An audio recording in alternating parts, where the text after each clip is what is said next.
Bamboo mutton cooking.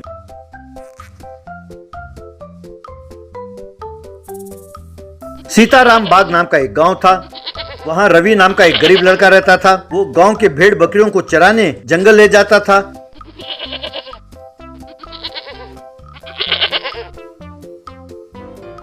हर रोज सवेरे उन्हें जंगल ले जाता और शाम को उन्हें वापस गांव ले आता।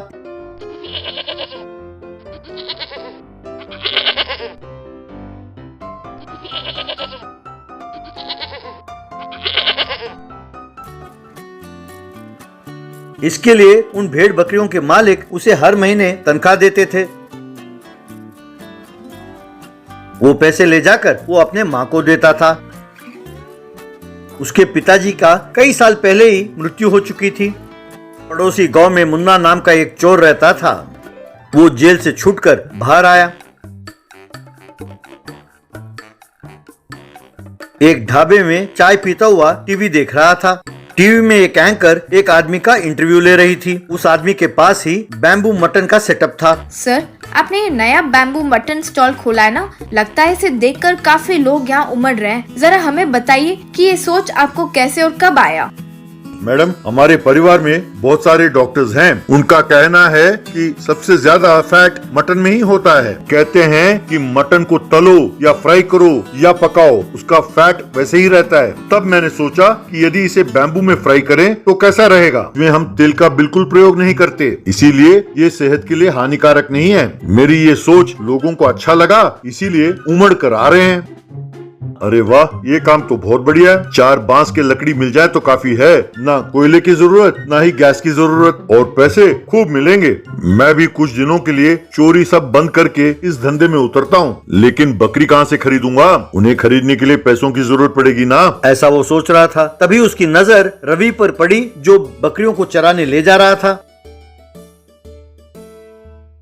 तब मुन्ना उसका पीछा करने लगा। उसने जंगल में उन भेड़ बकरियों को चराते हुए देखा। अरे वाह, इस बच्चे से भेड़ बकरी चुरा कर मैं भी बैम्बू मटन की दुकान खोल सकता हूँ। यूं सोचा। फिर रवि की नजर बचाकर उसने 2 बकरियां चुरा लिए। गांव में एक बैम्बू फायर सेटअप को उसने तैयार किया। उसके पास ही उसने एक जिंदा बकरी और बैम्बू के ऊपर उसने एक मरे हुए बकरी को उल्टा लटकाया। आओ भाई आओ मैडम आओ, यहाँ पर एकदम ताजा, एकदम सेहतमंद बैम्बू मटन मिलेगा। ना तेल ना मसाले, सिर्फ नमक और मिर्ची होंगे। आप इसे खाएंगे तो आपकी चर्बी नहीं चढ़ेगी। आओ भाई आओ, आइए सर आइए, एकदम सेहतमंद बैम्बू मटन कहकर आवाज देने लगा। तब लोगों ने आकर खाया और उसकी प्रशंसा करने लगे। यूं हर रोज वो रवि के बकरी चुराने लगा। फिर उन्हें ले जाकर बाजार में बैम्बू मटन की तरफ बेचने लगा। इस तरह उसने खूब पैसे कमाए। दिन भर दिन बकरियों को गायब होता हुआ देखकर उसके मालिक रवि को डांटने लगे। क्यों रे, तुम्हें मजाक सूझ रहा है? अरे, बकरियों के हिफाजत के लिए ही तुम्हें रखा है, पर यूं बकरियां गायब हो तो कैसे चलेगा? अब एक और बकरी भी गायब हो तो समझो कि तुम्हारी नौकरी भी गायब हो गई। कहकर उसे चेतावनी दी। तब रवि बहुत दुखी हुआ। तब उसे एक उपाय सूझा। तब उसने तुरंत सब बकरियों में एक निशान लगाया। उन्हें जंगल में चराने ले गया और सोने का नाटक करने लगा। तभी मुन्ना वहां आया और 2 बकरियों को चुरा कर ले गया। ये रवि ने देख लिया। तब वो समझ गया कि चोर कौन है। बाद में उसने देखा कि मुन्ना बैम्बू मटन बेच रहा है। तब रवि बकरियों के मालिकों को लेकर वहां पहुंचा। रवि को देखकर मुन्ना जरा परेशान हो गया। भैया, सब कहते हैं कि आपके पास बैम्बू मटन बहुत स्वादिष्ट बनता है, इसलिए मैं अपने सारे जान पहचानने वाले लोगों को अपने साथ लाया हूँ। जरा हम सबको अपना बैम्बू मटन खिलाना। तब मुन्ना ने उन सबको प्लेट में मटन डालकर दिया। सबने वो मटन खाया। अरे रवि, ये तो बहुत स्वादिष्ट है। तुमने सच कहा था, ऐसा स्वाद मैंने कहीं नहीं देखा। क्यों नहीं होगा मैडम, ये बैम्बू मटन है। नो तेल नो मसाला, सिर्फ नमक और मिर्च, बस इसीलिए इतना स्वादिष्ट है। हाँ बिल्कुल, ऊपर से चुराया हुआ मटन है, स्वादिष्ट तो होगा ही, इसीलिए इसका स्वाद और बढ़िया है। क्यों भैया? ए छोकरे, क्या बोल रहा है? चुराया हुआ मटन? क्या बकवास कर रहे हो? इसे मैंने मार्केट में खरीदा था, जानते हो? क्यों रे नीच कमीने, तूने इसे किस मार्केट में खरीदा था? रवि ने हर बकरी के ऊपर निशान लगाया है, वो देखो उस बकरी के ऊपर भी वही निशान है। अरे चुराए हुए बकरी के साथ धंधा करते हो कमीने, कमबख्त। आप लोग खड़े खड़े क्या देख रहे हो? मारो उस कमीने को। तब सबने मिलके उसे खूब मारा। इस तरह मुन्ना फिर से जेल चला गया और रवि बकरी चराता हुआ खुशी खुशी जिंदगी गुजारने लगा।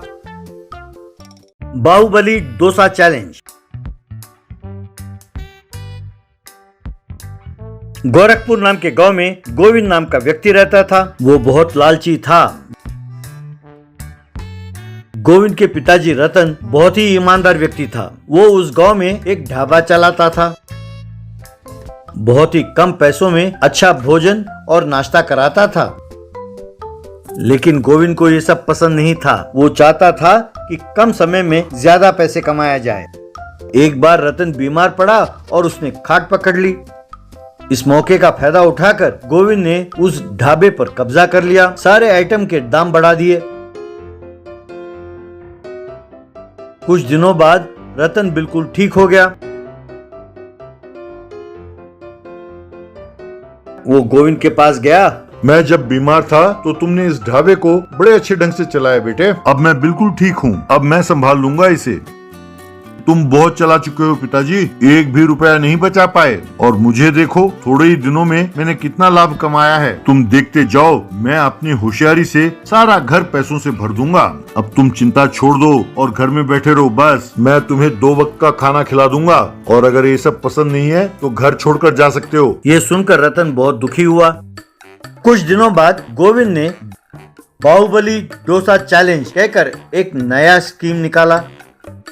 उसने ऐलान किया, जो हमारे ढाबे के बाहुबली डोसा को 20 मिनटों के अंदर खाकर दिखाएगा, उसे 6 महीने के लिए हमारे ढाबे में खाना एकदम मुफ्त। और यदि सारा डोसा खत्म नहीं कर पाए तो उन्हें उस डोसे की कीमत 5000 रूपए भरने होंगे। कोई भी इसमें भाग ले सकता है। आइए हमारे बाहुबली डोसा चैलेंज को स्वीकार कीजिए। इस बढ़िया मौके को हाथ से न जाने दें। कहकर खूब प्रचार किया। गोरखपुर के बहुत सारे लोगों ने इस चैलेंज को ये सोचकर स्वीकार किया कि 6 महीने तक मुफ्त का खाना खा सकते हैं, पर कोई भी उस डोसा को पूरी तरह से खत्म नहीं कर पाया।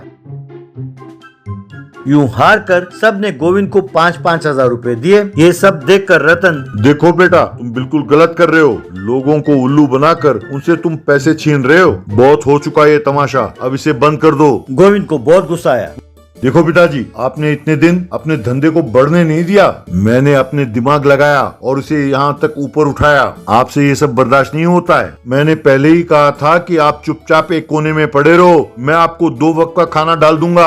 आप मेरे काम में टांग ना अड़ाओ। अब आप मेरे घर में नहीं रह सकते। आप तुरंत यहाँ से चले जाओ। रतन दुखी होकर घर छोड़कर चला गया। कुछ दिन बीत गए। बाहुबली डोसा चैलेंज के बारे में सुनकर आसपास के गांव वाले भी आकर प्रयत्न करने लगे, पर कोई उस बाहुबली डोसा को पूरी तरह से खा नहीं पाया। एक दिन एक साधु आया और गोविंद के ढाबा के सामने बैठा। वहां पर बाहुबली डोसा तैयार था। गोविंद आया। अरे बूढ़े, ये कोई धर्मशाला नहीं है। यहाँ मुफ्त का खाना नहीं मिलेगा। तुम कुछ भी खाओगे तो पैसे देने होंगे। तुम ये बड़ा डोसा देख रहे हो, तुम अगर 20 मिनट के अंदर अंदर इसे खाकर दिखाओगे तो 6 महीने के लिए तुम्हारा खाना एकदम मुफ्त मिलेगा यहाँ पर यदि 20 मिनट के अंदर तुम नहीं खा पाए तो इस डोसे की कीमत 5000 रूपए तुम्हें देने होंगे, समझे? बेटा, मैं बहुत दूर से चलकर आ रहा हूँ, थोड़ा पानी पिलाओगे? रुको, मैं लाता हूँ। कहकर अंदर गया। जब तक गोविंद पानी लेकर लौटता तब तक बाहुबली डोसा टेबल के ऊपर से गायब हो चुका था। ये देखकर गोविंद गुस्से में, अरे बूढ़े, प्लेट में जो डोसा रखा था उसका क्या हुआ?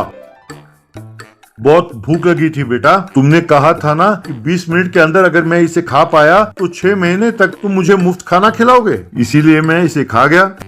क्या सैकड़ों लोगों ने कोशिश की पर नहीं खा पाए, और तुम कहते हो कि 2 मिनट के अंदर इसे खा गए, तो मैं कैसे विश्वास कर लूं? चुपचाप बताओ कि डोसा कहाँ छुपा के रखा है। मेरा यूं अपमान करना ठीक नहीं है बेटा। अगर चाहो तो ऐसे 4 डोसा और लाकर दो, मैं तुम्हारे सामने खाकर दिखाता हूँ। धीरे धीरे खबर फैल गई तो सारा गांव उस साधु को घेर कर खड़ा हो गया। तब गोविंद लाचार होकर 4 बाहुबली डोसा बनाकर उस साधु के सामने रखा। वो सब 2 मिनटों के अंदर साधु चट कर गया। क्या तुम मुझे और 2 डोसा दोगे बेटा? गोविंद का चेहरा गुस्से से लाल हो गया। आसपास खड़े लोगों ने जोर से ताली बजाई। गोविंद लाचार होकर उस साधु को प्रणाम करके, स्वामी जी, मैंने जितना आटा बनाया था सब खत्म हो चुका है। अब आपको खिलाने के लिए मेरे पास कुछ भी नहीं है। आप कोई साधारण मानव नहीं है, आप मुझ पर रहम कीजिए। मैं एक साधारण मनुष्य हूँ बेटा, एक सन्यासी हूँ। मैं इस उम्मीद से आया था कि 6 महीने तक मैं तुम्हारे पास मुफ्त का खाना खा सकूंगा। लोगों को देखकर डर कर गोविंद, ठीक है स्वामी जी, आप हर रोज खाने के टाइम पर आ जाइएगा। अगले दिन बहुत सारे लोगों ने आकर बाहुबली डोसा चैलेंज में भाग लिया।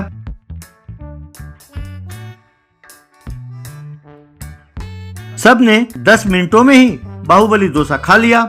बच्चे भी बड़े आराम से उस डोसा को खाने लगे।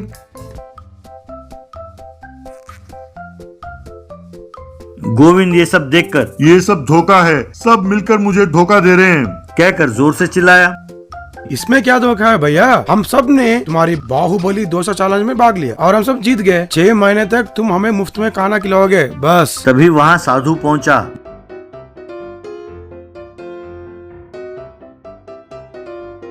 गोविंद उस साधु से, स्वामी जी, मेरे अकल ठिकाने आ गए, मुझ पर रहम कीजिए और मुझे माफ कर दीजिए। सारा गांव को 6 महीने तक मुफ्त खाना खिलाने के लिए मैं अपनी सारी जमीन जायदाद बेच दूं तब भी कम पड़ेगा। तब साधु ने अपना वेश उतारा। गोविंद ने अपने पिताजी को देखा और हैरान रह गया। पिताजी, आप मुझे माफ कर दीजिए पिताजी, पर ये सब कैसे कर पाए पिताजी? तब रतन ने अपने थैली में से एक बोतल निकाला।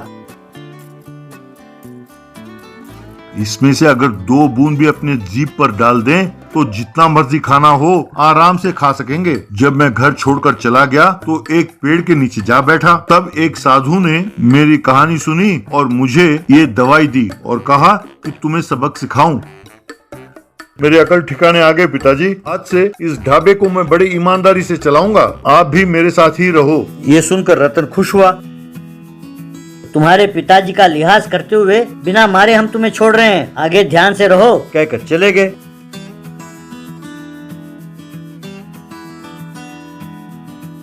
तब से गोविंद ईमानदारी से ढाबा चलाने लगा।